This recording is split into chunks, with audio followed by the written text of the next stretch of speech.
Hello, this is Mr. Smith, and today we'll be talking about in the second unit of Honors Economics, unemployment, because that is one of the problems, of course, that gets talked a lot about in politics. Joblessness is something that everyone might be concerned about at one point or another in their lives.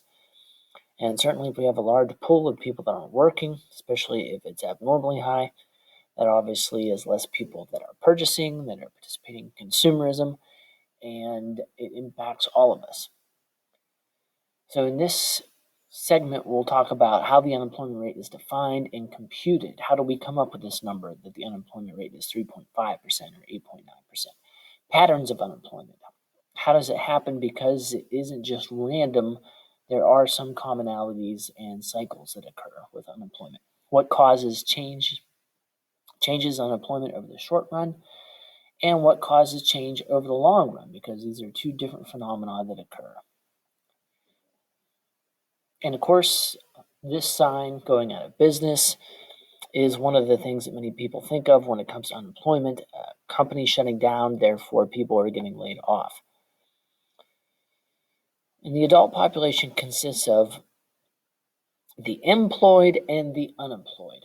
This makes up the labor force. And you might think, well, that's pretty simple, but actually it's a little bit more complicated, because employed counts as people that have worked for at least 1 hour of pay within the last week, or they're working for some type of family business, maybe without pay, or they're on sick leave, they're on strike because they belong to a union, or they're on some type of vacation period of time, or they're waiting to start a job. All of these kinds of situations include people that are employed.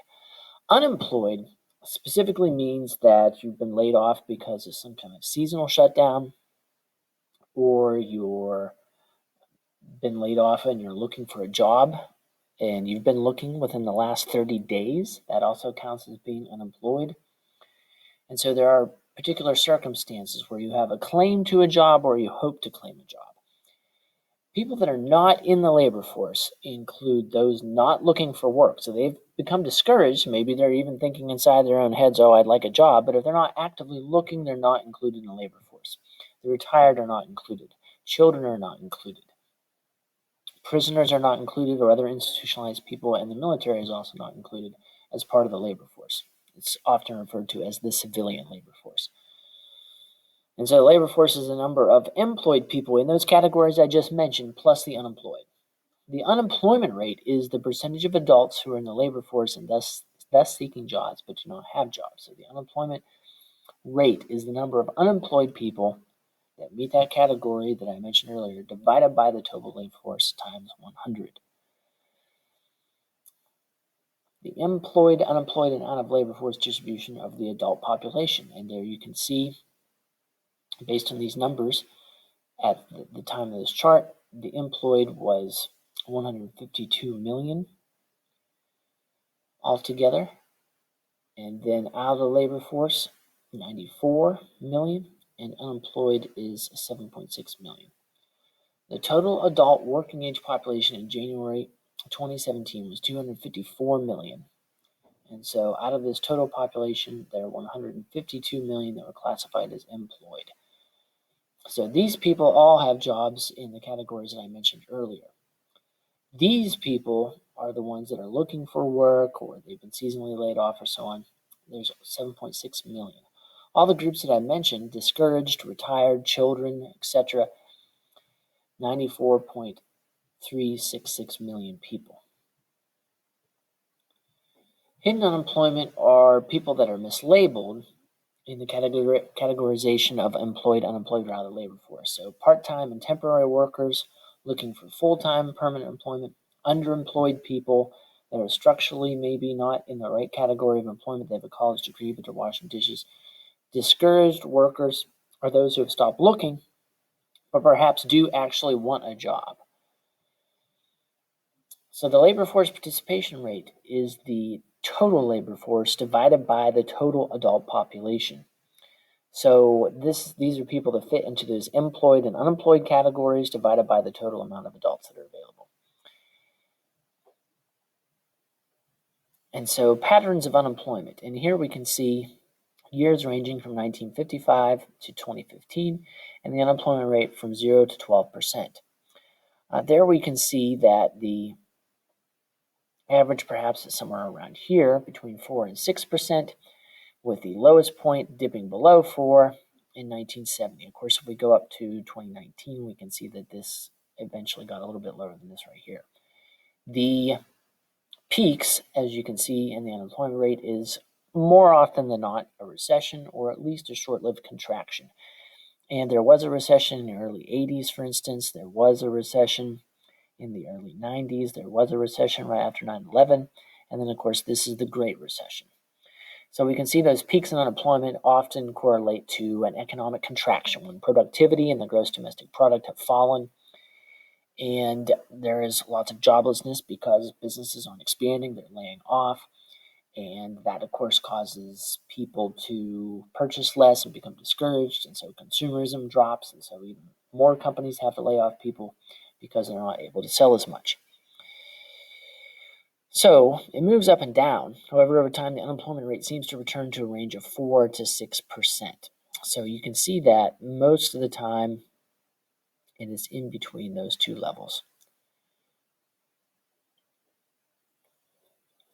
Unemployment rates for men used to be lower than unemployment rates for women. In recent decades, the two rates have been very close, often with unemployment rate for men somewhat higher.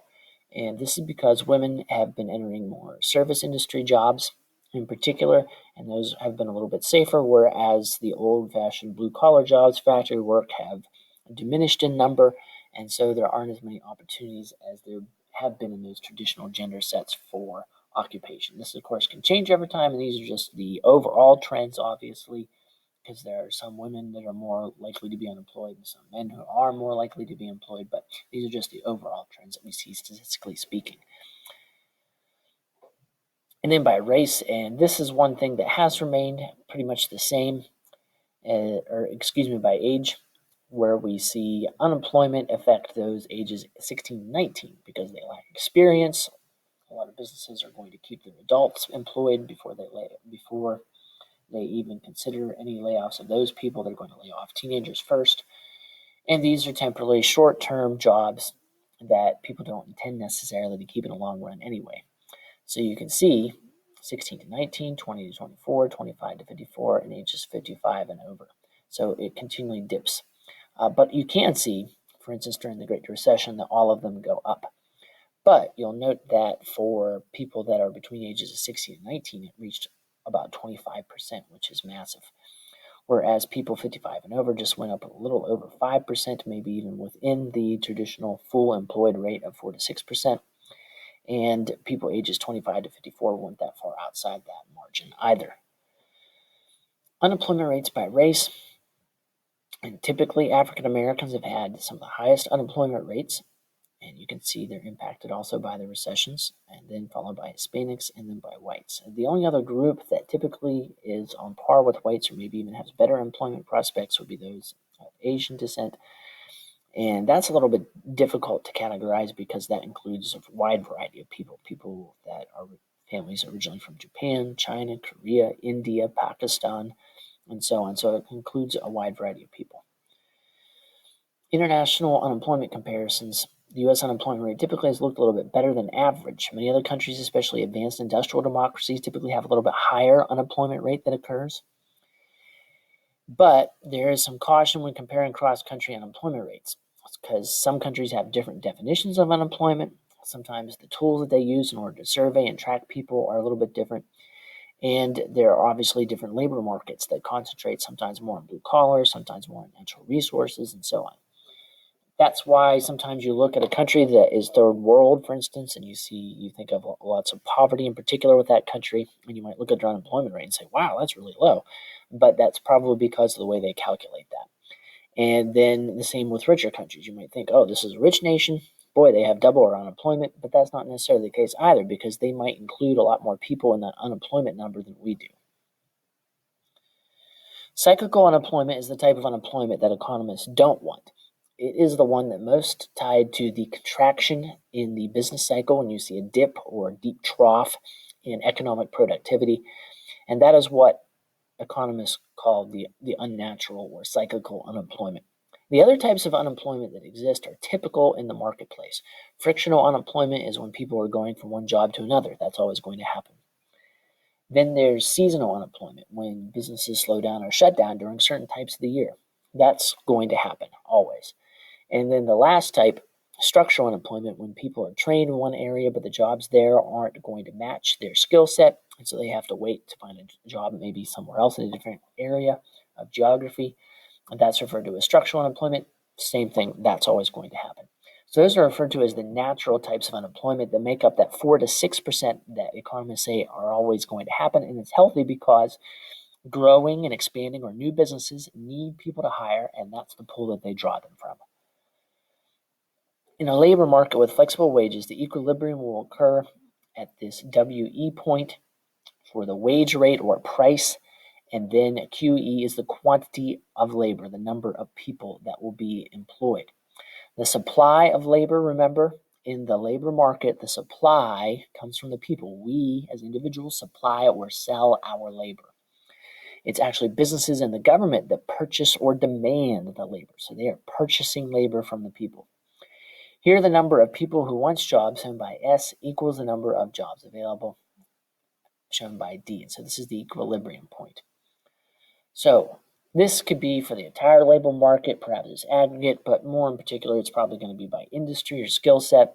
So let's say this is the employment and wages for construction workers.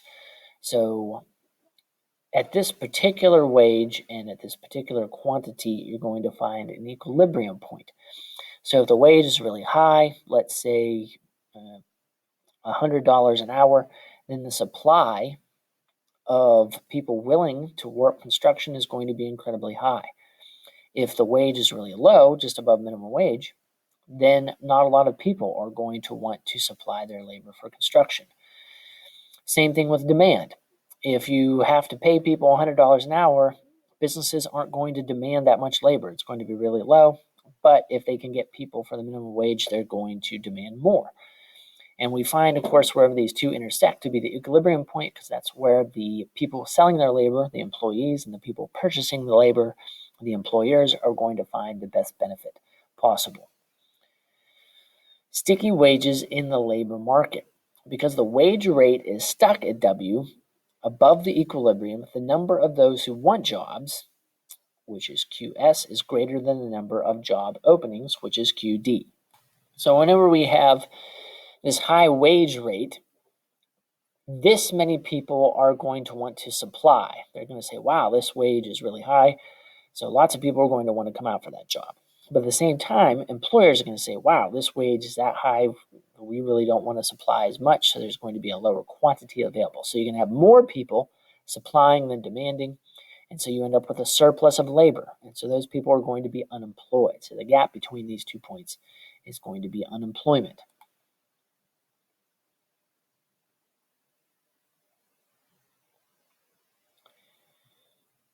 So you might wonder, well, how do we get sticky wages? And there are 3 ways. Implicit contract.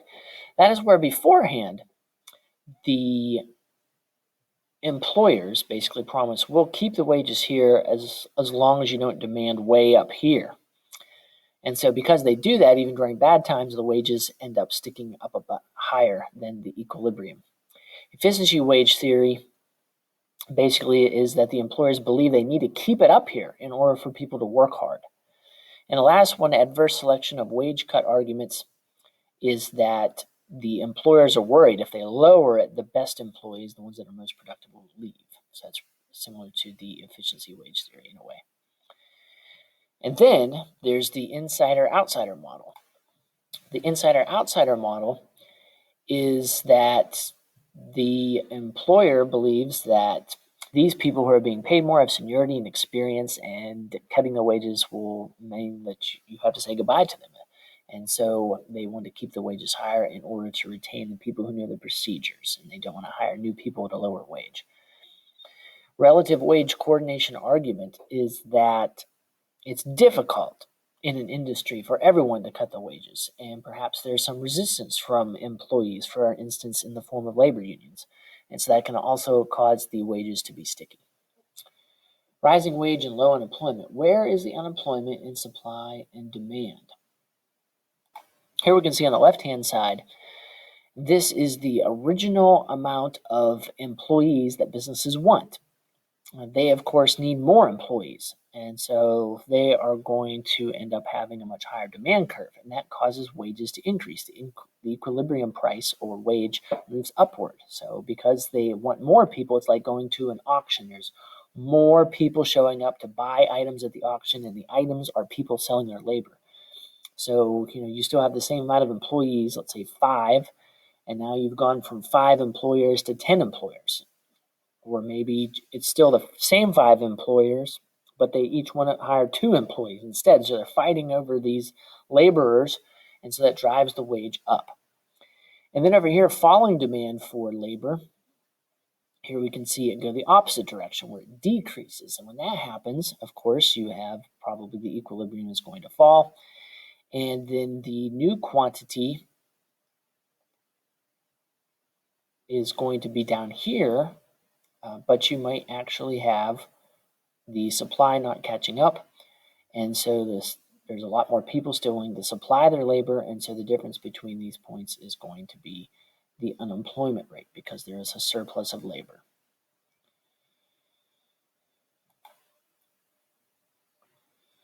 The natural rate of unemployment, and these are the healthy things that I'd be talking about. Frictional, structural, they don't have it on here, but it would also include seasonal, and they probably don't include it because in some cases they do kick out the seasonal unemployment numbers. But anyway, these 3 types, frictional, structural, and seasonal, end up making up the natural rate of employment that employers, when they want to expand or start new, they have people to hire from. Productivity shifts in the natural rate of unemployment. As we can see here in these 2 charts, they're looking at the quantity of labor again and the wage rates. Here we can see that demand keeps going up. Businesses want to hire more and more and more people. But then the supply of labor, the people get pretty excited about these increasing wages. So then eventually they expect wages to go up to this point of W4. And so this many people are now pouring into the marketplace, even though demand isn't going to catch up. So once again, we have a surplus. There are more people working than that businesses want to hire. And so we once again have unemployment. Here the opposite has occurred. The demand has increased, but supply hasn't moved to catch up. And so there are a lot more businesses demanding jobs or hiring people at this particular wage. The labor expectation is still at the same point. So really what should be happening is the supply curve would be moving too, but it's staying in the same place. And so the demand, as you can see, is going to move out to this point. And so you have this quantity of labor at Q1. And that quantity of labor is going to be greater than, when it comes to demand, that is, there's going to be a greater quantity of labor demanded than there is being supplied. And so this difference here, in this case, is going to be a surplus, or not a surplus, but a shortage of labor. So there's going to be a lot more demand happening. Businesses are demanding more and more laborers, when in fact this is all that's available because the labor's expectation hasn't caught up. They're not coming out in droves to get jobs, and so it's still back where it was normally. And so the difference between those 2 points is going to be a shortage, of labor, and so unemployment is going to be low. On the supply side of the labor market, public policies to assist the unemployed can affect how eager people are to find work. Any type of unemployment insurance or welfare benefits, if they last for a really long time, people are going to be discouraged from going out and finding a job. They're going to be less eager for that. So what really plays a role in is how long do they last and how much of a benefit are people getting. On the demand side of the labor market, some public policies can affect the willingness of firms to hire. Government rules, social institutions, and presence of unions can all make employers timid about hiring new people. It's also believed that the natural rate of unemployment, when in the past has been considered 4 to 6%, might actually be between 4.5 and 5.5%. Those kind of trends can change over the long run. So the question is, why would that happen?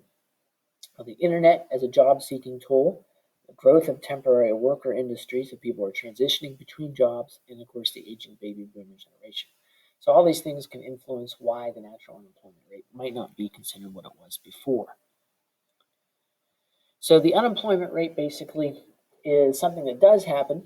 Government public policy offering people some kind of financial safety net in the meantime, either directly through unemployment insurance or through welfare benefits, can help people from going into poverty in the meantime, but it also could possibly lengthen their stay on unemployment insurance. So the question is, how long do you let people stay on? Do you slowly decrease the amounts? Do you force someone, if they've gotten a job offer, let's say they were making $70,000 a year, and they get a job offer the first week that they're on unemployment insurance, but it's only for $10 an hour?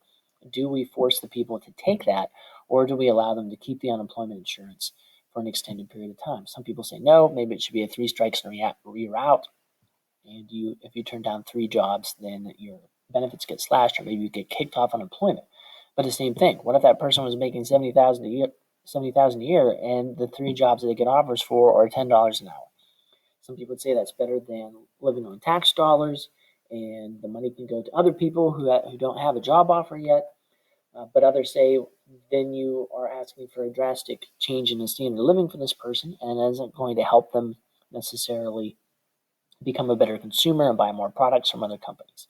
So that is one of the big debates around unemployment and what to do about this situation.